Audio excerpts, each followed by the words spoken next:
I dropped my lip balm. No, every freaking time. Look at him. No, thank you. I just got off a call with one of my clients, and I really just wanted to speak about how much can change in a whole fucking year. Because for background context, she came to me and she was always in her head. She didn't have the confidence to do anything. She lacked a lot of self-trust and belief, and she knew she had really big goals.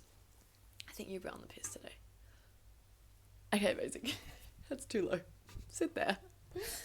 I don't think I did anything. Oh, this top is like kind of annoying. Up you get. Up. Yes, she came to me and she was like, I don't have any confidence to do the things that I actually want to do. I have really big dreams. I feel like I'm made for more. And I never used to speak about this because I was like, when I say I'm made for more, it makes me feel like I'm a fucking... It just makes me cringe. And I'm like, well, it's obviously because that's what I want to do. And I think for a long time I never even spoke about this because I didn't know if anyone would relate. And turns out a fucking lot of people relate. And a lot of people want more. A lot of people want to have the confidence to be able to go out and do more. And this is something that I teach in my work. I teach, spirituality, neuroscience, and discipline all in one, because I truly believe you can't have what you want without a balance of all three of them. And they are my biggest pillars in my life, in my work, in everything. Because if you have all the faith in the world but don't have any action, then where the fuck are you going to go? And if you have all the action and no faith and no trust in higher beings, in yourself, then where the fuck are you going to go? And circling back to my client, she came to me and she was like, I know I'm made for more. I want to do more. I have a lot to give. I want to help people. I want to create a life for myself that I actually enjoy living, one that I don't feel like I have to fucking wake up in the morning. I'm dysregulated. I'm anxious. I'm overthinking everything. I don't want to live like that. And over the last 12 months, which is actually fucking insane to me, that she has grown so much. And not even just in the physical, like she now has started her own business and she's exploring other options for her work and for her career, and she's doing things that she never thought that she had the capability to do, or she did know she had the capability to do, but she didn't have the confidence to do it. And oh my god, this beautiful bird. Can you see that one? Looks like a what are those wattle? Anyway, distracted. She has achieved so much tangibly, but also like a lot of this work, it's really hard to market sometimes because it's like, it's not always a tangible outcome. And coming into business, coming into marketing, people are like, yeah, I've helped her lose 10 kilos in X amount of time, and I've done this and I've done that. And it's like, a lot of the time these shifts are so internal and they're so minute, but they compound over time. And that's what actually gives you the change that you're after. Because again, I've spoken this in the video, but so many people think that it's just one external change that's going to change your life, this one external event, this one external something that will change your life. But it's actually every single day in the micro moments where you choose yourself and you build the self-trust and the belief to back yourself and to make the better decisions and to stop self-sabotaging and to actually go after what you want. And there are so many things that we've uncovered together, especially when it comes to worthiness, especially when it comes to self-doubt. And the reason why I speak about this is because I want to give as much value to you as possible. And I think in a world full of information, it can be really fucking hard to be like, okay, so what do I actually just do? And I think if you're watching this and you want to, like, you feel the same, you have a really big dream or you have really big goals, but you don't believe you're going to get there, you don't believe that's actually going to happen, and you don't have the confidence to back yourself to go and do the thing, it really comes back to your micro decisions every single day. Again, doing the fucking dishes. Like, when you can go back and look at all of your opportunities, it is a reflection of your behavior. It is a reflection of your daily choices.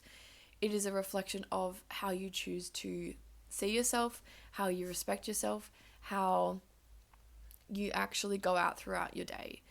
And going back to my client, it's been amazing to see her really progress mentally and go from what if they think this of me, and what if I fail, and what if I look like an idiot, and what if this, what if that, what if this, because our brains are always negatively wired and we always have a negative bias because that's a protection mechanism that we've had to keep us safe, like evolutionary wise. And seeing her now be able to have those thoughts, because we're never going to get rid of that, and we never should want to get rid of that. We never need to not feel bad emotions. That's a double negative. We should always still allow negative emotions. We should always still allow the what ifs. But instead of ignoring them, instead of saying, okay, yeah, I'm a loser, I can't do that. Instead of saying that, you build up self-trust by doing the thing that you said you would do.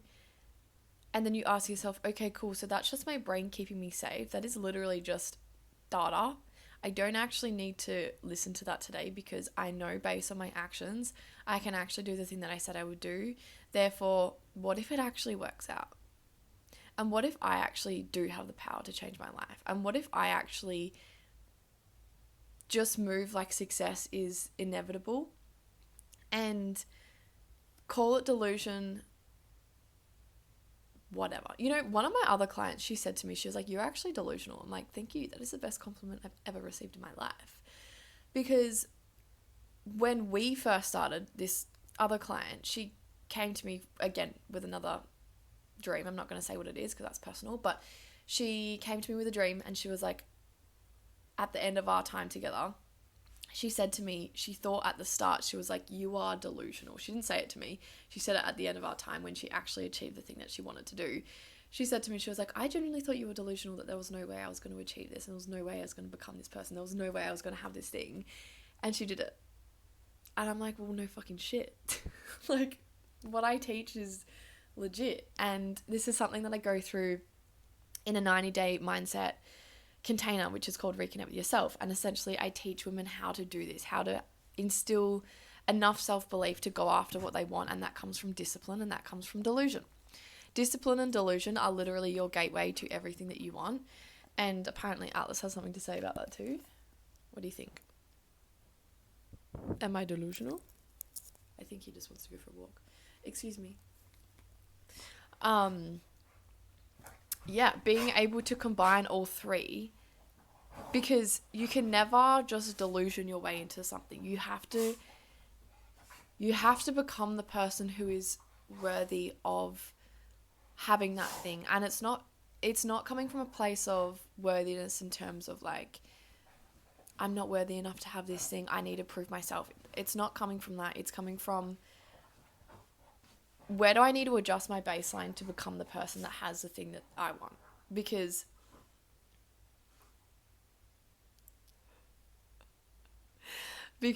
there's a reason why you don't have the thing that you want right now, is because you're not the person that's capable of holding that thing right now. And I'll put this into context. So say, for example, what context should I give? Maybe you want to go for this new promotion, or you want to start up. I was wondering what that was. It was his tail. Or you want to, let's just say you want to go for a new promotion, get a new job at work or something. And there's a reason why you don't have that yet, because one, you either haven't learnt and utilized a new skill yet. That could be negotiating pay, that could be negotiating your time, whatever it is. But also think about it, if you were already in that position, if you already had that role, would you be capable of holding that role and living up to a standard? Not living up to a standard, but would you be capable of doing it well?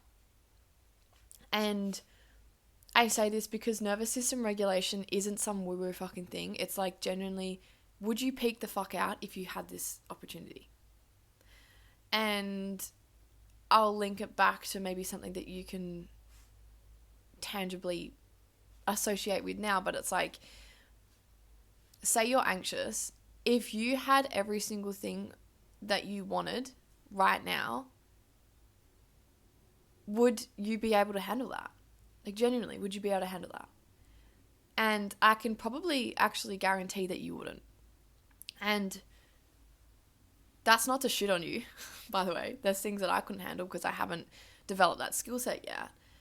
But it's always constantly evolving and it's constantly growing. And I think when we can come back to that and be like, okay, so the reason why you don't have the thing that you want right now is because you're not in a place that can hold that.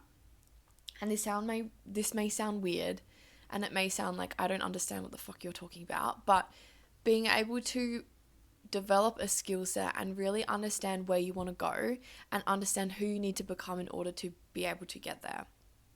And circling full back, the first client I was speaking about, she said to me in the call just before, she was like, a year ago, there was no way I would have even thought about doing what she's about to do.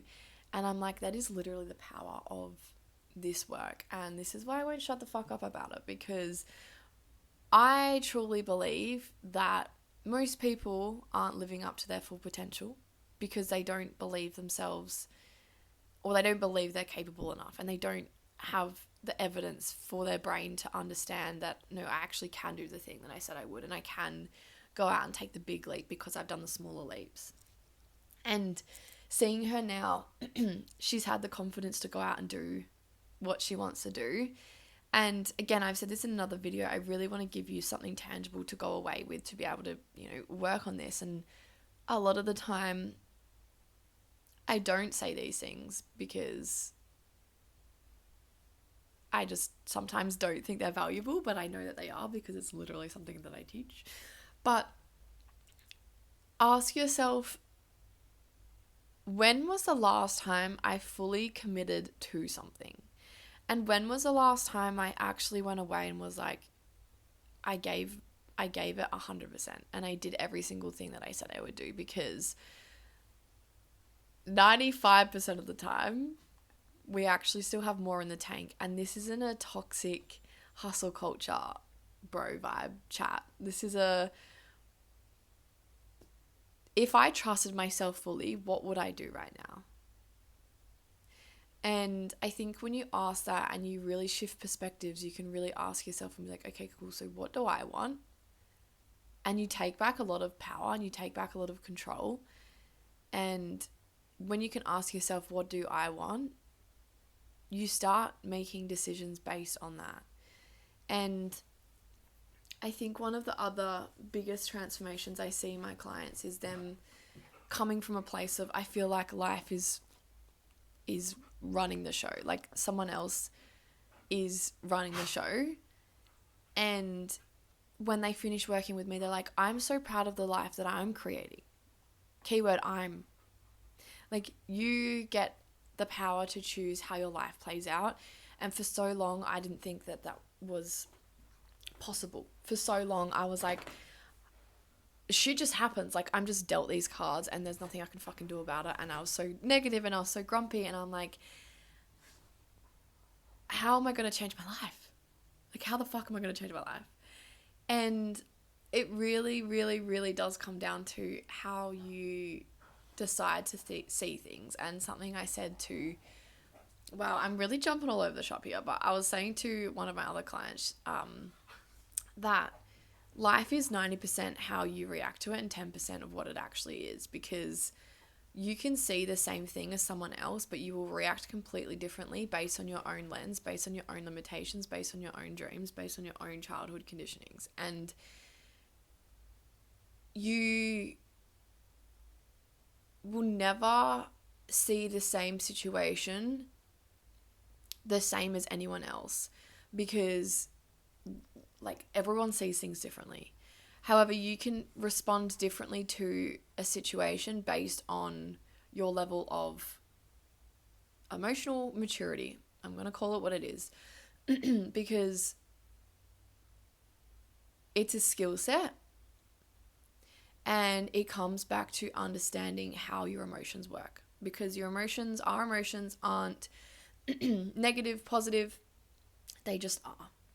And when you can understand they are communication tools, they tell you when there's misalignment, they tell you when something's going right, they tell you when you need more of something, they tell you when you need less of something. And anxiety and depression is something that I've always struggled with, and I've been pretty open about it, to be fair, and that's honestly what has started my whole coaching career. And depression and anxiety is literally you're trapped in your mind. And our minds are so powerful. And again, coming back to the whole 90% 10% thing, like one person can see something completely different, the same situation, they can experience the same fucking thing, but because their emotions are so different, because their mind is so different, they don't experience the same thing, they don't see the same thing. And you can ask someone, okay, like, did you see, or what did you see in that photo, or what did you see in that situation? And they can see a red car, and the other person can see, like, oh, I've seen a tree. Like, people focus on the things that their brain is automatically wired to focus on. And this is why it comes back to, again, neuroscience and spirituality and discipline, because if you can't have all three, you don't have anything. And something that you can tangibly take away is auditing your time, auditing what you are spending your time on and with, and does it give you energy or does it take your energy? And energetics is something that I've really looked into over the last maybe 2 years, because being able to identify when things, people, experiences are giving you energy and those that are taking energy is something that is a life skill and something that will make you see life really different. And audit your life. I want you to ask yourself 2 questions. Where in my life do I think I could be doing more, and why? And 2, what is taking my energy and what is giving me energy? And this could be a person, a place, a thing, whatever. Oh my God, he's such a gentleman.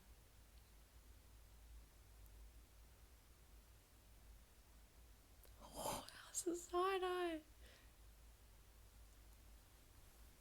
Thank you for the kisses. Nah, I think that's everything I'm going to say, because, yeah, I just want to say, like, this work is genuinely life-changing. And when you have someone to guide you through and give you tailored notes, information, experiences, questions, it changes a lot. And a lot can change in a year. Anyway, love you and leave you.